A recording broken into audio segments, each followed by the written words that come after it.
later the 54th will be dispatched to, oops, I don't want that one, I want, we'll be there. Will be dispatched to South Carolina, where they will attack, and this really did happen, Fort Wagner, a Confederate stronghold on the Atlantic coast. Nearly all of the regiment will be wiped out, and Shaw himself will be buried along with the rest of his African-American regiment.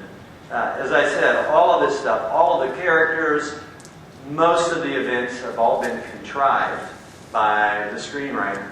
And as I said, even though it's an inspiring story, and I think it informs us about the fact that there were black soldiers in the Civil War and that there was indeed a 54th Massachusetts, and it fought very gallantly in the Civil War, and it does answer, I think, pretty conclusively the question, will the Negro fight? Nevertheless, as I said earlier, all of the historical details are off, or simply are manufactured. The historian Richard White, who teaches at Stanford, said this about the inaccuracy of historical films. He said, "It's akin to having George Washington, properly costumed, throwing out the first ball for an 1843 Washington Senators baseball season opener. Sure, there was a George Washington. Sure, there once were Washington Senators. Sure, the presidents throw out the first ball. Sure, there was an 1843. But of course, none of those things ever happened, simultaneously, or there was never a confluence of all of those things." Here's a still from the film. Again, an excellent movie. I would highly recommend it if you haven't seen it. Denzel Washington, very, very powerful performance in this, as does Matthew Broderick. I always think of Matthew Broderick and what was that film that he was in? Ferris Bueller, right? This is his next vehicle after Ferris Bueller. And then, of course, we come to one of the most recent and most important historical films of the Civil War era, Lincoln, with the, I think, command performance by Daniel Day-Lewis and the production by Steven Spielberg.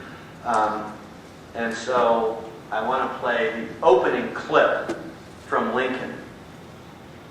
And if you'll recall, those of you who were here last week, we all did the Gettysburg Address. Here's a different take on the Gettysburg Address from the art of a filmmaker.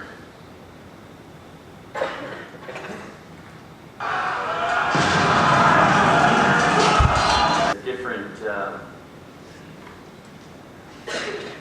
rendering of the Gettysburg Address from last week. Now, historians have made a cottage industry of picking apart the historical inaccuracies in Lincoln. First off, that scene was completely contrived.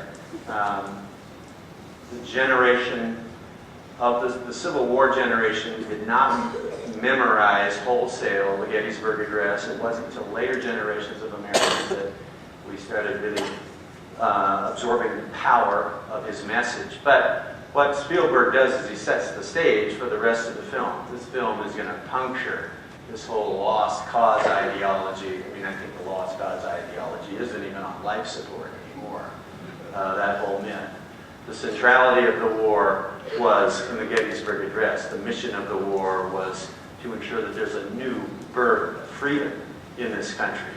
And I think Lincoln, a very powerful, exceptional film that will, take a modern audience into the machinations of the Congress. We need that right now, right? Of the machinations of the Congress in the winter of 1865 as it debates the passage of the 13th Amendment, which abolishes slavery. Finally, before I end tonight, I thought I would at least do documentaries.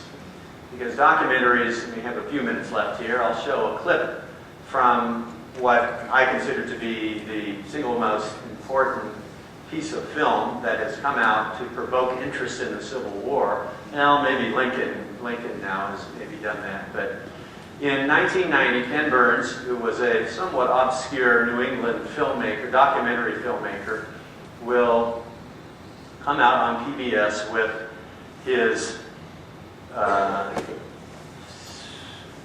9 or 10 card Civil War series.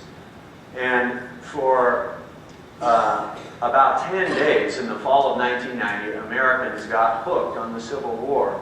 Almost 30 million Americans watched some segment of the Civil War when it was first broadcast. People were actually going to work the next day around the water cooler talking about the Civil War. I mean, this is a historian's ideal situation.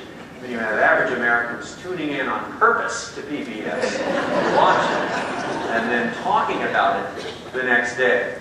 And Burns has a style, and of course now he is a well-known filmmaker. He is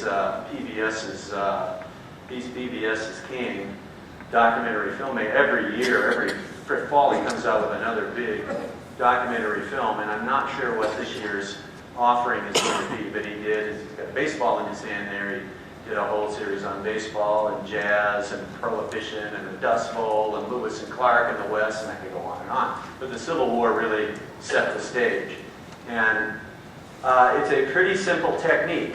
Some talking heads, but mostly panning in and out of the photograph and letting you, the viewer, make your interpretation such as it is on the particular image that he's showing you. That and the music. And so he has all of these devices available to him as a storyteller to tell the story of the Civil War. And the series has been picked apart, as we historians do. We like to nitpick. It's been picked apart for a variety of things, but I think on balance it's objective. Slavery is at the center of the war, and a lot of battle scenes in it, and Burns doesn't tend to do anything, in small scale. Everything's big and long and epic. And so I want to show you the opening clip, the opening few minutes of I believe the third episode in which he talks about, or he's going to discuss, the ramp up to Gettysburg. So let's do that. This clip's about 10 minutes long, and then I will end and I'll throw it open for some questions. Which really is a long ways away from the lost cause. And you have, fabulous historian Barbara Fields talking about, black doctors administering, 100,000 black doctors administering cold, warm lead and cold steel to the Southerners. So I love the Ken Burns documentaries, and I really love that clip that we showed. To find Daisy Mae Turner and have her recite that poem that her father taught her. Her father, who was an escaped slave, and went back and killed his former overseer. It almost defies interpretation, and goes beyond the power of that scene. It almost defies language, really. Finally, before we end here, we have about a couple minutes left here, and I know there's popcorn down here and more drawings, and so all kinds of fun things happening tonight. There is actually a comedy about the Civil War, in case you're interested, and we actually have it in the library. That's right. It's a Buster Keaton comedy called The General, and it features not one, but two train chases. And I mean not just obviously 1926, no digitized train chases. These are the real things. So if you want a pretty good, crazy sort of, it's like Keystone Cops Goes Union Army is what it is. And I was watching it the other day, and it's just funnier than hell to see this. So I would highly recommend The General, which we have in our library. And one plug here, but the History Club is going to be showing one of the best documentaries ever on the 17th, Thursday night in LA 205, free of charge, 7:30 p.m., Abraham Lincoln, Vampire Hunter. So with that, I think I'll conclude.